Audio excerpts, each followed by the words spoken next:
But this camera has one superior feature compared to the Sony a7 IV, and that is the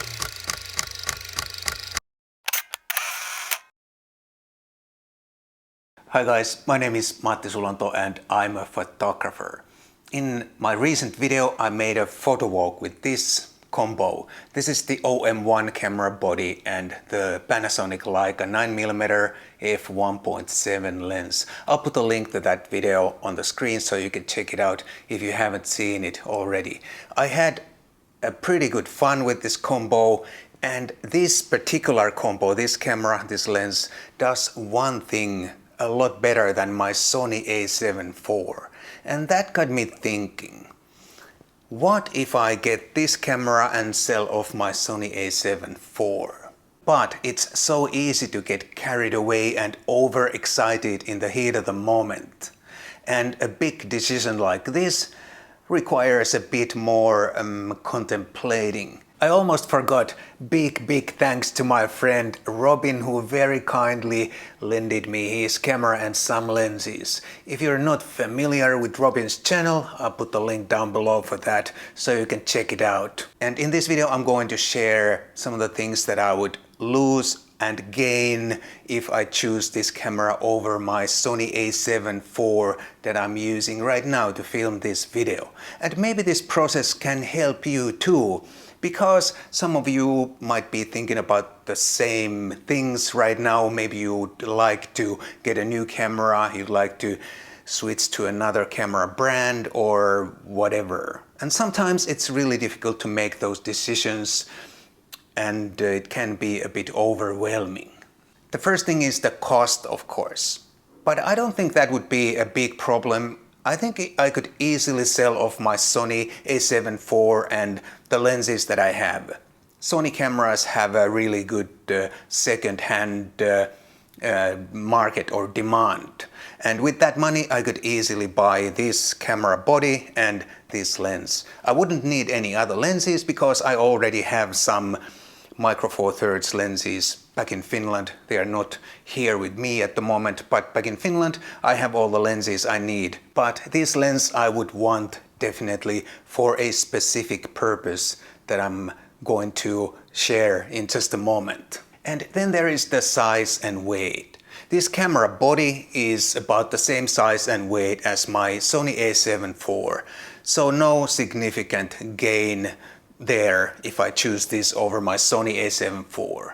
And then there are the lenses, of course, but I don't use or need long telephoto lenses, so I wouldn't gain much there either if I choose Micro Four Thirds lenses, because the lenses that I use on my Sony a7 IV, they are also quite compact and lightweight, even if they are for full frame.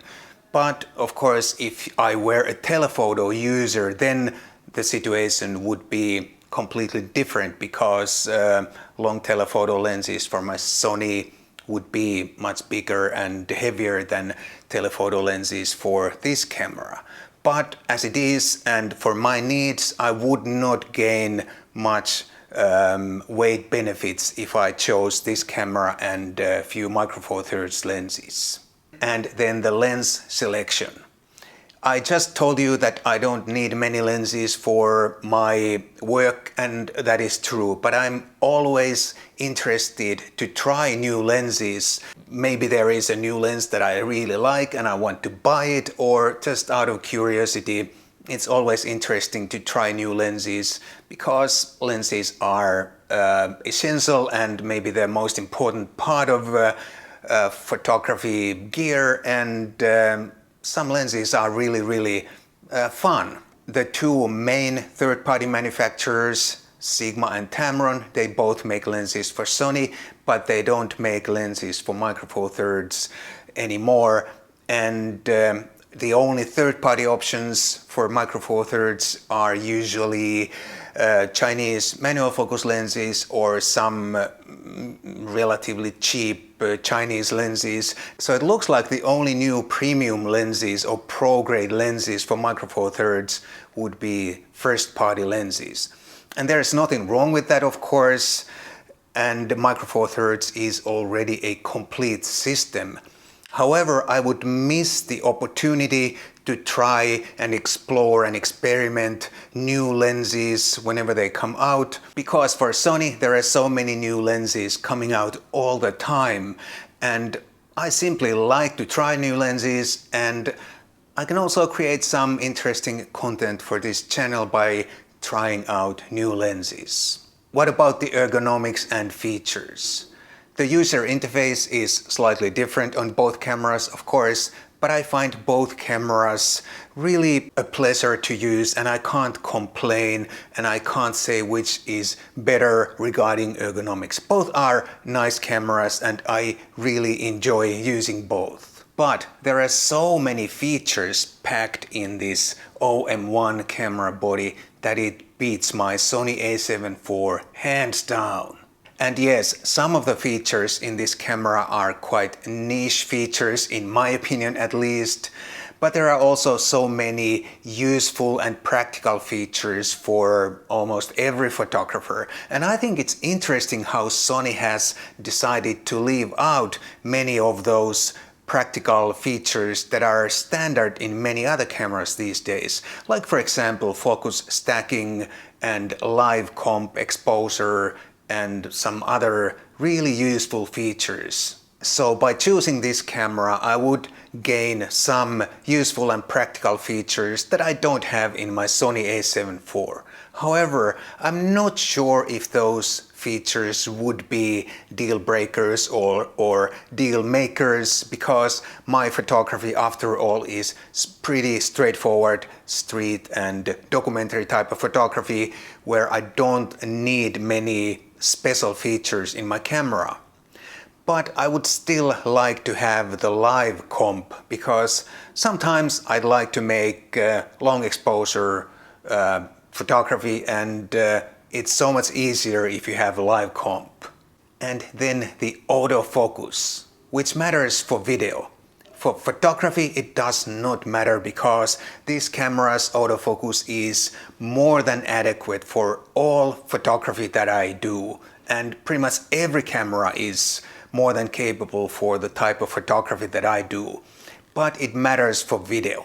I have not made any head-to-head video autofocus comparisons, but the Sony autofocus is so good that it's hard to believe that this would be any better. And in all the tests around there, Sony autofocus is generally considered the best for video. So I would not gain anything by choosing this camera regarding the autofocus. I would probably not lose much either. I believe the autofocus for video in this camera is probably more than adequate too. But this camera has one superior feature compared to the Sony a7 IV, and that is the IBIS.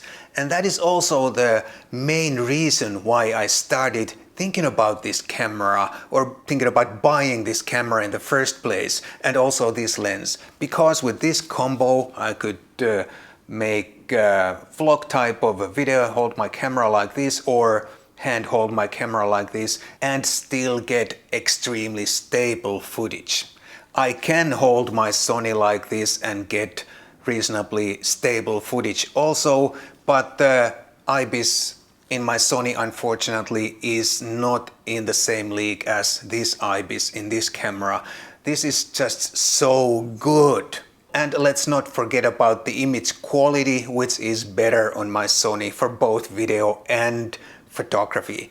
I don't think it's significant and not probably a deal breaker or a deal maker, but it would be a downgrade to go from Sony a7 IV to this regarding the image quality for both video and photography. After considering all these factors, it looks like I would not gain much by choosing this camera over my Sony a7 IV, except the IBIS and the possibility to film a vlog type of footage like this and more stable handheld footage for my videos. But is that reason enough to make the switch? And that is important for my videos, but after all it's only a small part of my work, and I can do that quite well also with a GoPro if necessary. And for low light situations, I think the Sony ZV-1 that I have at the moment is good enough. The ZV-1 has the same stabilizer problem as my Sony a7 IV and every Sony camera. But other than that, the camera is tiny, the image quality, the video image quality is really good, and it's a reliable camera. And it was relatively inexpensive too. For now, the ZV-1 is a good enough compromise. And I think by ditching my Sony cameras and choosing this OM-1 as my main hybrid camera, I would lose too many options and more important things than the ability to film steady vlog type footage. The Sony a7 IV is an excellent hybrid camera for both video and photography, and I have decided to stick with that, for now at least.